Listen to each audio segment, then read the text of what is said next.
I'm in the car, you in the Bluetooth, or you on the speaker. Right.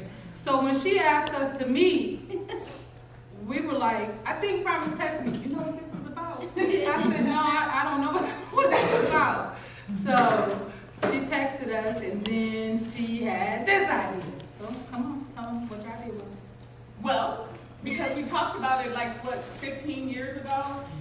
We talked about doing a show together, actually. Of course, that was before the pandemic, so we were talking about doing a show. We all were here, so we were just talking about doing a show just like we're doing, actually, just like we're doing now. But this time I'm like, okay, the pandemic is going on. We all live in different states. Now they have this thing called Zoom and doing it online, so I was like, we should go ahead and do what we talked about doing and not waste any time, but get to moving and let's just do it. Right. So as Deandra brought that up, there was a lot going on, y'all. You know, there was a lot going on in my life, you know, moving out of state, going through a divorce, you know, so many things. But one of the things that we say a lot on this show is you don't have to suffer in silence. And that's what a lot of people do, is they will sit back and they will suffer, and they will suffer in silence. So we're just here, we want to keep it real with the stuff that we talk about. You know, we say grab some tissues, or we're going to be rolling, laughing. You know, we want to keep that topic real. We want to be real about the things that are going on in our life. Sometimes, like Tara said, you know, Deandra, sometimes I'm scared, you know, I don't ever know what's going to come out her mouth, but you know, that's why we edit. So, What? How did I become the calm? I just thought about that. girl, it took years of practicing. Okay. So, but, so here we are. I am. I'm more calm. Okay. You're not more calm than me. Deandra, can you share a little bit about like where you're at with your, you know, your nonprofit, and because that's really part of the things that we're here, is to inspire, encourage, you know, people to you know, walk in faith, walk into that what you feel you're called to do. Well, really with the nonprofit, one of my things is that I want to get back into, because I used to be heavy into it, and that's working with our young people. It's just, as you see our young people in life, especially as far as when we're dealing with, you know, all the things that's going on in the world today, the things that our young people are going through. I know some of, like our speakers, they can attest to some things, and then I know just in life, us going through things with young people and not having anybody to talk to or relate to. And all of us have been young. We all know that when our parents told us something, if they were, especially if they were telling us the right thing, we did not want to hear that. And so I try to be a support system. I'm very hands-on with the organization. I'm very hands-on with the young ladies, and because I like to do the work. I don't really like to be acknowledged for it. Most people know that, but I like to just get my hands dirty and actually do the work. And now with us raising my little cousin, and she is 12 years old, but I'm seeing that these young girls need it even earlier. So we're getting ready to grow back to, I think, the age of 9, and then we're gonna start working with elementary boys. We wanna work with them before they get the guns in their hands. So that we're not, you know, it's just you turn on the news, it's kind of, or even get on Facebook and all of this rest in peace, and somebody was 17, 16, 18. Right. I'm really over that part. So, but I think we need to work with them when they're younger. You got to normalize some behavior before, while they're younger, because like I told people, I don't want to try to get the guns out of their hand once they get them. Now we'll talk to them, but that, I think that if we start younger and we work with the parents, then, you know, maybe we can have a turnaround on what's going on today. So, well, I'm Tara. Most of the time, I just want people to know that I'm me. I mean, titles and all I do and all of that, yeah, I guess, I mean, it can be important, but it's not as important as you seeing me as a person who I am and what I've come through. A big thing that's happening for me, I started writing a book, now it's been 12 years ago. And I did this whole self-publishing thing, and, you know, it was all right, but, you know, I self-published it. And it wasn't the greatest. So I was able to get a publishing deal. And that's been now, wow, that's probably been almost 3 years ago. So the holdup was me. And recently I had a milestone birthday. I don't mind, I tell everybody I turned 50.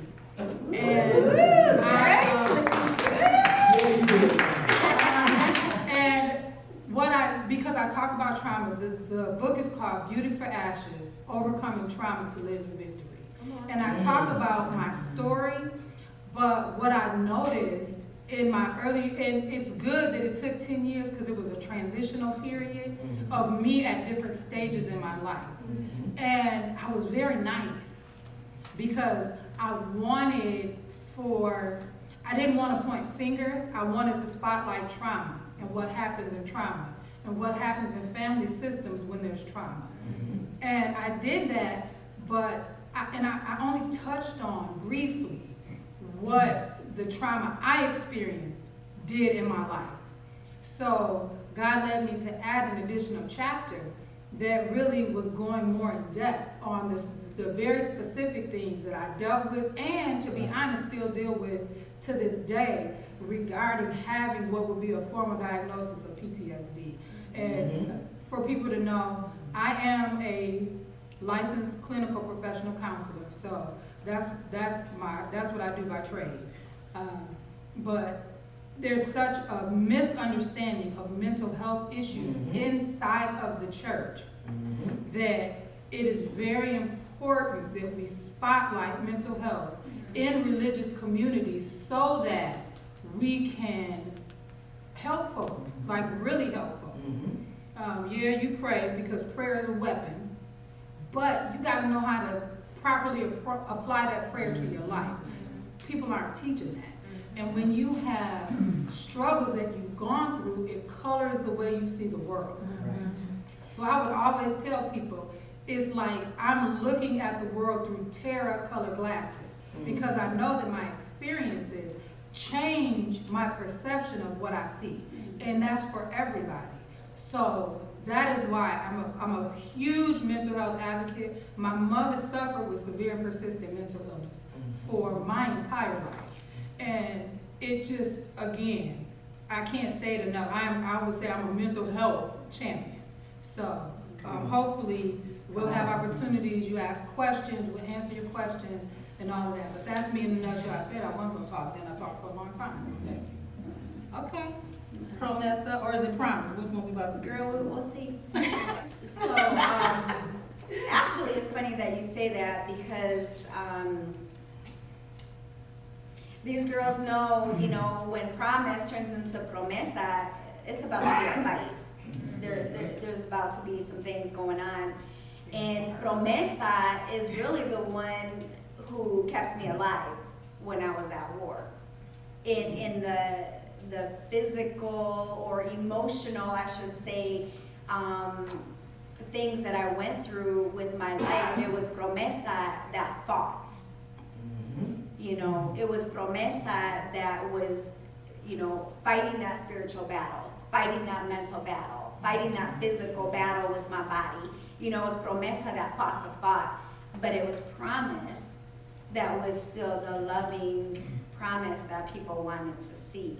So sometimes they're you know, we as women, we wear multiple hats. You know, I'm a licensed realtor, I'm a marketing director, I'm being called into, you know, to work with the radio. And like Tara was saying, you know, I always want to acknowledge them because they're very humble, and to stay humble at what we do. And I say it in a humbling way because it was only through the Lord that, you know, I got that I am where I'm at. And I say it in such a way because sometimes we don't acknowledge the woman next to us like we should. How you got to where you're at, Mama, I give you, you know, all the women here, you know, all props to you guys because you guys did it. You know, y'all are, you know, seeking God and seeking the Lord in what you're doing. And you're telling your story. And that's inspirational. That is motivational. That is things that need to be said and done because like some of us suffer in silence. And when we're suffering in silence, you know, to see Tara accomplish all of the things that she's accomplished, when you know her story, come on. We should be applauding her. And I just want to, I honestly,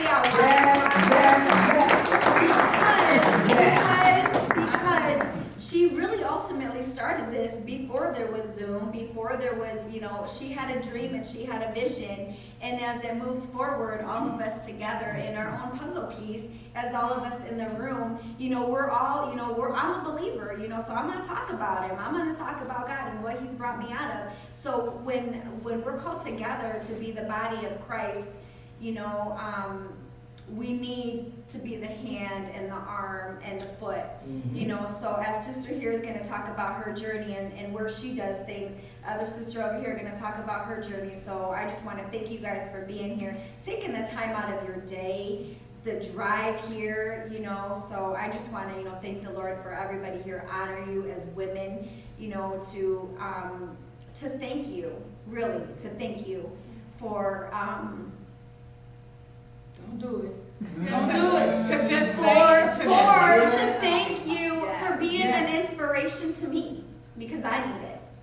You know, just as I want to be an inspiration, I need that inspiration, because sometimes we're around a whole lot of darkness when we're called to be the light. That's right. So when I'm called to be the light and I see my light dimming and my light's going down a little bit, I need my sister right here to, you know, turn up that, you know, fan my flame, turn up my oil, you know, because we're all in some darkness sometimes, so we need to be connected with people who are like-minded. So thank you guys for We being do here. not cry when we wearing lashes. Girl, what? You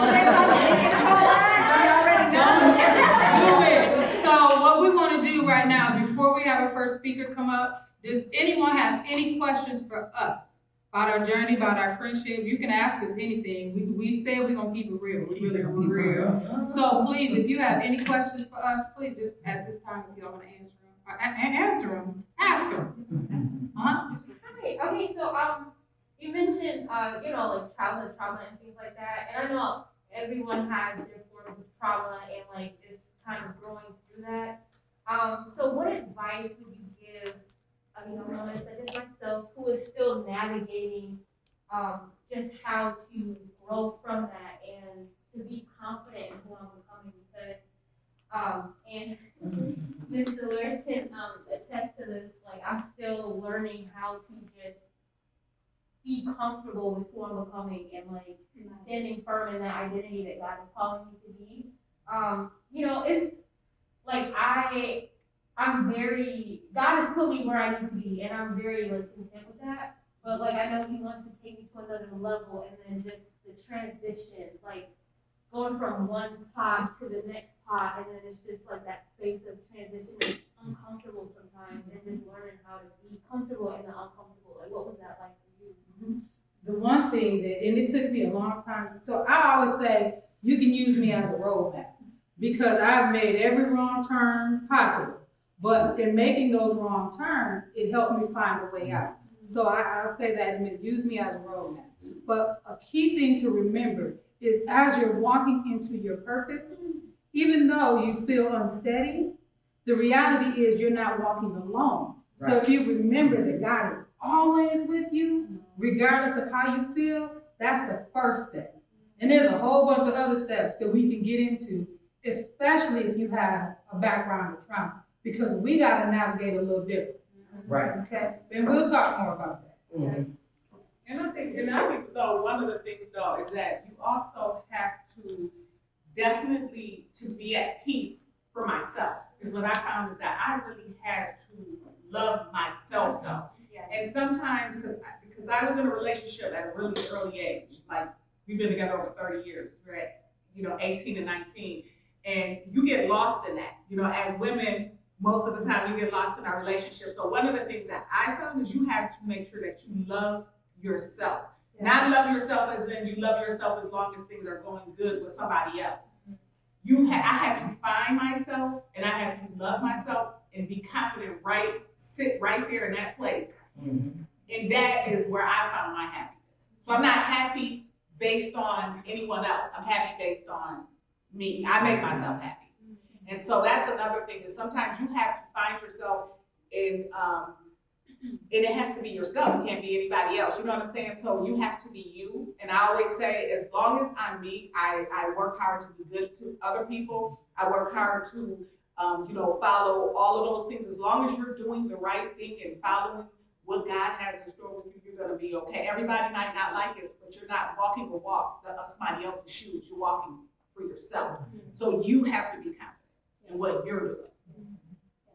And I would have to say, forgiveness. I would have to say, forgiveness, because as the Lord calls us, and it's funny that you're the one who asked the question, because for me, it was music. It was music that, you know, if I turned on this one radio station, you might find my body moving a certain way, okay?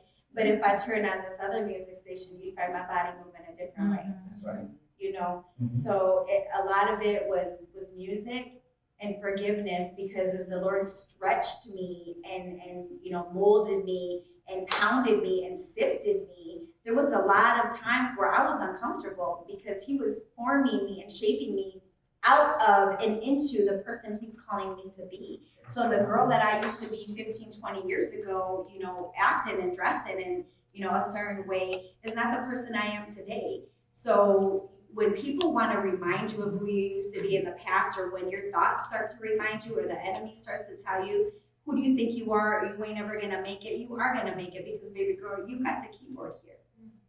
You were called to sing. You know, your ministry is in singing. So as I came out of certain things, and the women, all the women that are gonna be here to speak, there's so they could probably answer your questions in different ways too. But forgiveness and forgiving myself on certain things was huge for me, allowing the Lord to just really speak to me in different types of traumatic things, you know, PTSD and things like that will trigger sometimes, you know, there'll be those triggers. So how do you deal with those triggers? But definitely forgiveness and music. You know, music is huge. It is, and if somebody tries to remind you of your past, and I have a family member that does that, they'll remind me, I say, oh, thank God for growth. It's called growth. I'm not saying that was who I was. Thank God for growth.